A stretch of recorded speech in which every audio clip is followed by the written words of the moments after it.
नमस्कार दोस्तों। देखिए, बात करूंगा यहाँ पे क्रिस्टल इंटीग्रेटेड की। ठीक है, तो जो लोग ऑलरेडी इस स्टॉक में इन्वेस्टेड हैं उनके लिए बहुत इंपॉर्टेंट वीडियो हो जाता है ये।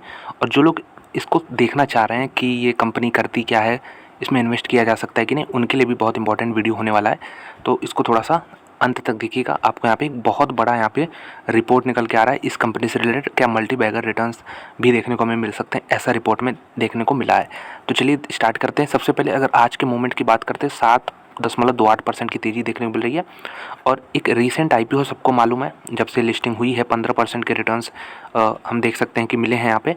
और एक्चुअली आईपीओ प्राइस तो दोस्तों 715 था। ठीक है, तो 715 715 से अभी कितना, ये 815, मतलब 100 रुपये यहाँ पे ऊपर है।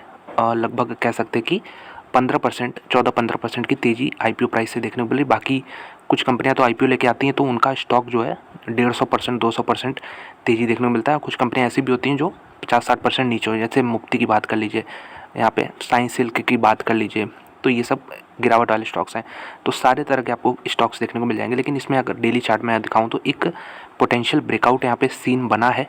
आज का कैंडल अगर हम देखें तो वॉल्यूम्स के साथ इसके ऊपर क्लोज हुआ है। तो मेरे ख्याल से यहाँ पे जो ऊपर के लेवल्स हैं 1000 वाला, जो यहाँ पे अगर हम देखें आईपीओ के समय ही इसने छू दिया था 1021 का।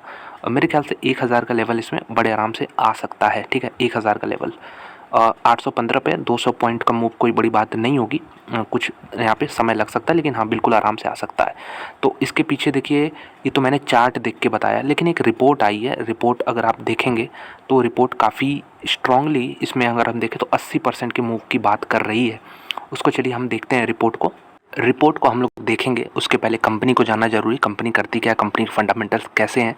तो देखिए, ये है फैसिलिटीज़ मैनेजमेंट सर्विसेज देने वाली कंपनी, और फोकस इनका क्या है, हेल्थ केयर, एजुकेशन और पब्लिक एडमिनिस्ट्रेशन में है।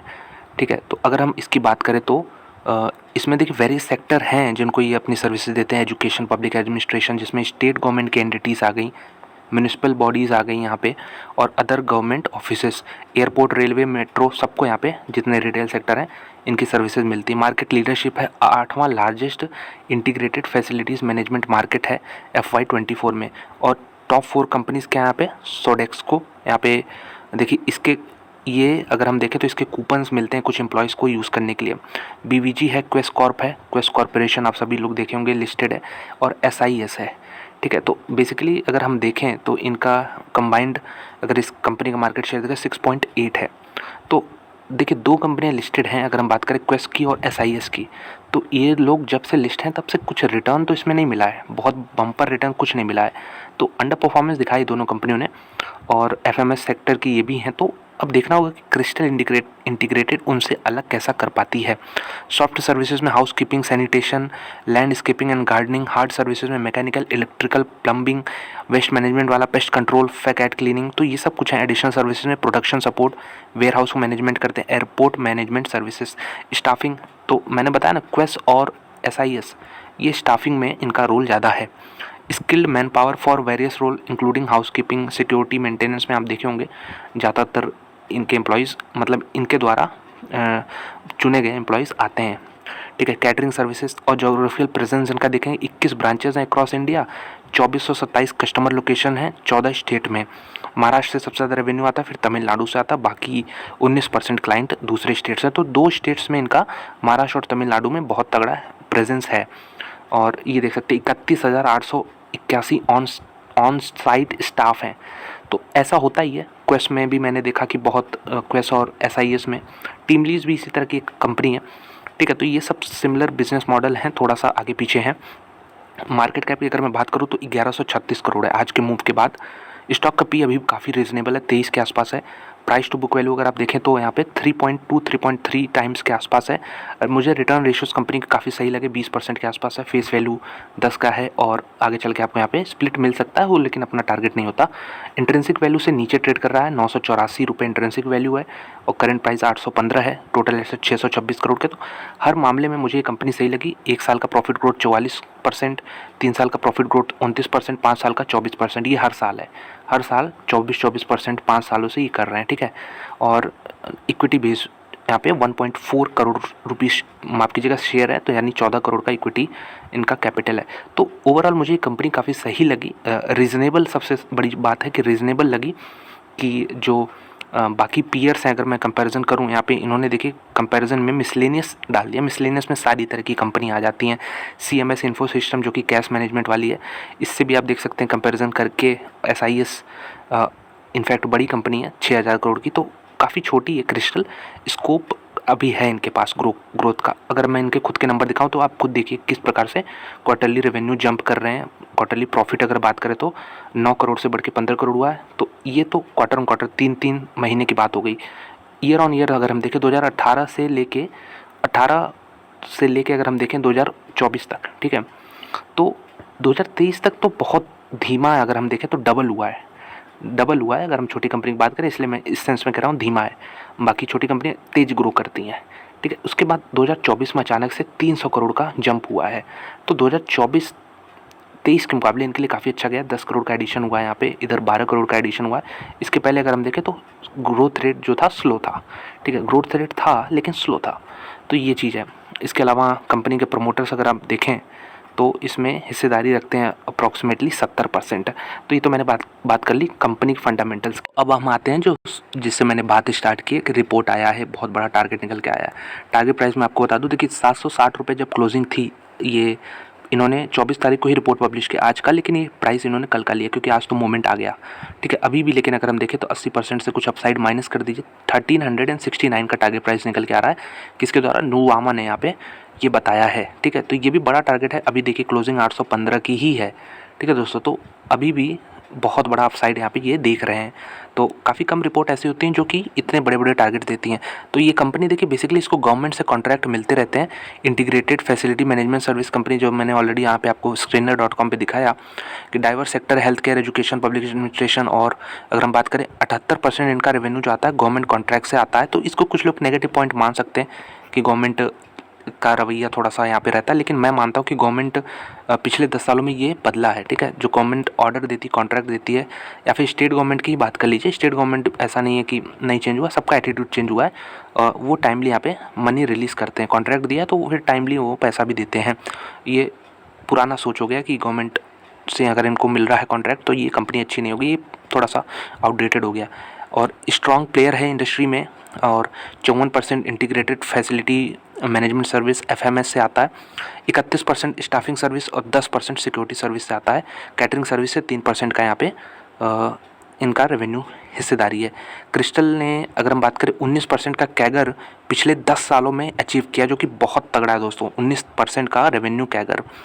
और स्ट्रॉन्ग टेलविंड्स हैं इस सेक्टर में, और न्यू कॉन्ट्रैक्ट मिलते रहते हैं, हाई क्वालिटी सर्विस ऑफरिंग देते हैं ये। प्रोजेक्शन अगर हम बात करें 2026 तक तो ये है 27, 36, 40। इसका सेल्स का 26-27% है, एबिटा का 36% है, पैट का है 40% है। तो बहुत ही यहाँ पे हम कह सकते हैं कि इन्होंने बुलिश टोन दिखाया है। वन स्टॉप सोल्यूशन है सब सारी सर्विसेज का, well position, favourable industry dynamics, इनका पोजीशन काफ़ी सॉलिड है इस समय इंडस्ट्री को यूटिलाइज़ करने के लिए। Retaining, strengthening and growing, client base grow कर रहा है। वैल्यूएशन सस्ते हैं। अगर हम बात करें 2000 इन्होंने जिस प्रकार से वैल्यूएशन निकाला है, अगर हम देखें तो EV एबिटा अभी अगर हम देखें 2024 का तो ये 14 के आसपास है, रेशियो 14 टाइम्स है। और अगर हम देखें तो 2026 में ये 7 टाइम्स हो जाएगा। एडजस्टेड पैट अगर हम बात करें तो डबल हो जाएगा 2 साल में। 49 करोड़ से जो प्रॉफिट है वो 96 करोड़ हो जाएगा। एबिटा जो है 69 करोड़ से बढ़ के 127 करोड़ हो जाएगा। रेवेन्यू ग्रोथ भी काफ़ी सॉलिड है। तो ये सब इनके प्रोजेक्शन है कि ये कंपनी जो है बिजनेस स्ट्रक्चर इनका ये है और इतना रेवेन्यू ग्रोथ रहेगा। तो ओवरऑल ये रिपोर्ट काफ़ी यहाँ पे लॉन्ग है, अगर मैं देखूँ तो काफ़ी बड़ा इसमें वीडियो चला जाएगा। इनका सिर्फ ये है कि इंडस्ट्री में ये किस तरह इनको बेनिफिट होगा और क्या क्या फिगर्स ये प्रेजेंट कर सकते हैं, ये सब चार्ट के थ्रू या इन्वेस्टमेंट रेशनल अगर हम देखें तो वही चीज़ें हैं कि वन स्टॉप सोल्यूशन है। जोग्राफिकल प्रेजेंस काफ़ी ज़्यादा है, लेकिन यहाँ पे महाराष्ट्र और तमिलनाडु से रेवेन्यू ज़्यादा आता है। मार्की क्लाइंट्स में HDFC बैंक है, मुंबई मेट्रो है, बिग बास्केट है। और अगर हम बात करें तो द फिनिक्स मिल, अगर आप इसके देखे होंगे तो ये जो बिग बाज़ार होते थे पहले, ये इन्हीं के उसमें चलते थे, तो मतलब ये रेंट पे देते हैं। तो ये भी आप देख सकते हैं। हिंदुजा, यहाँ पे हिंदुजा हॉस्पिटल है। तो बड़े बड़े क्लाइंट्स हैं और रेवेन्यू कैगर ये आप यहाँ पे देख सकते हैं। और ये सबसे बड़ी चीज़ है कि ये जो सेक्टर है गवर्नमेंट सेक्टर IFMS, तो तो इसमें जो कैगर है वो भी ठीक है, 2023 से 28 तक का कैगर जो है 16% है, जो 18 से 23 को बीट कर रहा है 10% के। स्टाफिंग में भी 21% का। तो ये ऑलरेडी हम कह सकते हैं ऐसा सेक्टर है दोस्तों जो इवॉल्विंग है। इंडिया जैसे मार्केट में ये इसका डिमांड काफ़ी आगे चल के हो सकता है। उसका फ़ायदा एफएमएस जैसी एफएमएस सर्विसेज देने वाली कंपनी इंटीग्रेटेड जैसे हो गई क्रिस्टल इंटीग्रेटेड, वो फ़ायदा उठा सकती है। तो ये रैशनल मुझे साफ साफ यहाँ पे समझ में आ रहा है। अगर थोड़ा सा पीयर कंपैरिजन कर लेता हूँ तो देखिए, एक अभी आई थी अपडेटर सर्विसेज करके कंपनी, वो है, और क्वेस कॉर्प है। तो क्वेस कॉर्प देख सकते हैं 9000 करोड़ की कंपनी है, और यूडीएस जो है 2000 करोड़ की कंपनी, क्रिस्टल इंटीग्रेटेड 1100 करोड़ की कंपनी है। और अगर हम पी रेशो की बात करें तो FY26 अर्निंग्स के हिसाब से 11 का पी है, यूडीएस का भी 12 है। तो क्वेस सबसे महंगा है यहाँ पे, और सबसे सस्ता क्रिस्टल है। ईवी एबिटा की बात करें 2026 पे ये 7 पे है, ये 8 पे है, ये 9 पे है। तो ठीक है, उस हिसाब से भी क्रिस्टल सबसे सस्ता है। अगर प्रॉफिट की बात करें तो यहाँ पे 36 करोड़, और अगर ये देखिए परसेंटेज है, ये रेवेन्यू कितना, मतलब कितना कैगर होगा, 36%, 42%, इसका भी 40% है, तो कहीं बीच में है। और रिटर्न ऑन इक्विटी इन दोनों से ही अच्छा है 20% का FY26 में। तो पीयर्स कंपैरिजन ये मैंने कर दिया। और अगर हम रेवेन्यू माफ कीजिएगा, यहाँ पे रिस्क की बात करें, इसमें रिस्क क्या हो सकता है, तो सबसे बड़ी बात जो है रेवेन्यू है कंसनट्रेटेड कुछ नंबर ऑफ क्लाइंट्स में, टॉप 1, 5 एंड 10 क्लाइंट्स, 35, 60, 73, मतलब कुछ क्लाइंट्स ऐसे हैं, अगर कल को कोई एक क्लाइंट भी हटा तो रेवेन्यू काफ़ी ज़्यादा कम हो जाएगा। ये है, ये वैसे जनरली सब में एक रिस्क होता ही है, ज़्यादातर कंपनियों में जिनका ऐसा मॉडल है। लेकिन ये हम कह सकते हैं कि ऐसा होता नहीं है। ठीक है, पेपर पे लगता है रिस्क है, लेकिन कंपनियां जो है टाइम, अगर हम बात करें टाइम से, वो अपना जो है कंसंट्रेशन बढ़ा देती हैं। ठीक है, एक कंपनी पर डिपेंडेंट नहीं रहती। फिर जब छोटी कंपनी होती है तो भले ऑर्डर 1, 2, 3, 4, 5 कंपनी में, लेकिन जैसे जैसे बड़ी होती है तो स्प्रेड हो जाता है। सब्सटेंशियल पोर्शन जो है गवर्नमेंट कॉन्ट्रैक्ट से आता है, कॉम्पिटिटिव बिडिंग होती है, गवर्नमेंट कराती है, तो उसमें ये इसमें कोई एश्योरेंस नहीं है कि क्रिस्टल जो है क्वालिफाई करेगा और आगे चल के टेंडर जो है जीतेगा गवर्नमेंट से, और जो यहाँ पे कस्टमर रिलेशनशिप है मेंटेन करेगा। तो ये भी रिस्क है, ये तो सभी में रिस्क है। और स्लो डाउन इंडस्ट्री, अगर बात करें हेल्थ केयर, एजुकेशन और गवर्नमेंट स्पेंडिंग में अगर कमी आई तो ये सीधे सीधे इनका बिजनेस को इम्पैक्ट करेगा। तो ये कुछ है यहाँ पे है। कंपटीशन की अगर हम बात करें तो IFM मार्केट जो है इंटीग्रेटेड फैसिलिटी मैनेजमेंट वाला, ये हाईली फ्रेगमेंटेड है, टूटा हुआ है। 400-500 कंपनी ऑपरेटिंग कर रही हैं पूरे देश भर में। 6 लार्ज टीयर 1 कंपनीज़ हैं, जैसे Sodexo, SIS, Quess, BVG, UDS और रीस्टेबिलिटी यहाँ पे account for 9% of total market. तो ये कुछ बड़ी कंपनीज़ हैं, बाकी छोटी छोटी कंपनियाँ काफ़ी हैं। तो ये छोटी कंपनियाँ जो है हम कह सकते हैं कि जो फ्रेगमेंटेड है, ये थोड़ा सा कंसंट्रेटेड होगा मार्केट, मतलब इसका फॉर्मल होगा इनफॉर्म मार्केट से। तो ये भी एक अपॉर्चुनिटी है यहाँ पे। मार्केट शेयर भी आप देख सकते हैं कि ये किसका कितना है यहाँ पे। बाकी ये सब डेटा पॉइंट्स हैं, आप इसको चाहे तो देख सकते हैं। इसके अलावा SIS से अगर हम बात करें, SIS से अगर हम रेवेन्यू की बात करें तो इनका रेवेन्यू इस तरह रहा है। SIS का 12,261 करोड़, और क्रिस्टल काफ़ी छोटी कंपनी है, अभी मैंने बताया कि काफ़ी छोटी कंपनी है। ये एबिटा देखिए, रेवेन्यू ग्रोथ है। और क्वेस कॉर्प सबसे बड़ी कंपनी रेवेन्यू वाइज अगर हम बात करें तो पीयर कंपैरिजन में सबसे बड़ी कंपनी है।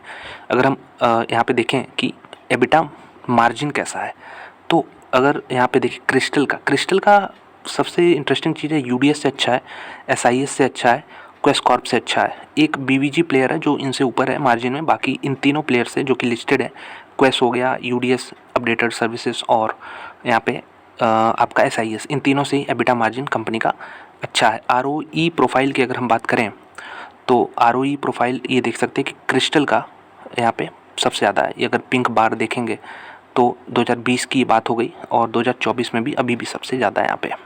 तो वीडियो यहीं पे अंत करना चाहूँगा। और मेरे ख्याल से गवर्नमेंट का जो फोकस है टूरिज़्म इंडस्ट्री और जो डिमांड आने वाला हॉस्पिटलिटी सेक्टर से, उसको आप इसके लिए बेट कर सकते हैं ये कंपनी पे। ठीक है, क्रिस्टल इंटीग्रेटेड पे। इसको डेफिनेटली और स्टडी चाहिए, और भी यहाँ पे डीप में जाना होगा। लेकिन जो ऊपर ऊपर से मैंने काफ़ी सारे पॉइंट्स दिखाए, वो काफ़ी पॉजिटिव कंपनी का, और रिपोर्ट में टारगेट भी 1370 का आ रहा है। तो आप इसको भी स्टडी कर सकते हैं। बढ़िया यहाँ पे मुझे इसका स्ट्रक्चर लगा है।